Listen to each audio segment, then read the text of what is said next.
Eşim teyzenden de bak ya. Kapı kapı gedenler yolun üzerine bulmuş. Şimdi elinde hala birlikte ne kalırsa üstüne yazılıyordu. Küreğine kabağına. Hala birlikte kalanları kabul ediyor. Biri gelir. Burada. Arkalıyı böyle sen yoksa niye yamazsın kız? İkinci el satış. İkinci el İkinci el mallar. Arkalı duran dostlarındayken o sürekledi. O sütlü yemek istiyor.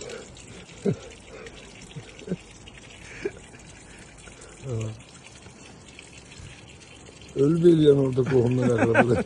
Şimdi zaman diyor ki dişti, ehkaftı, paltardı. Hepsini gönderdi. Aç sağdan göndereceğim. Orada görün Allah ne yaptılar. Bu kara ismimizi alınca da kaloşlarlar var. Kaloş. Evde dağda giyinir. O yemeğe bak aç. Marozna üstünde her şey. Elmanın elinden cüce aldı. Seyre şimdi sakkallarını yapmamış. El varmış oluyor.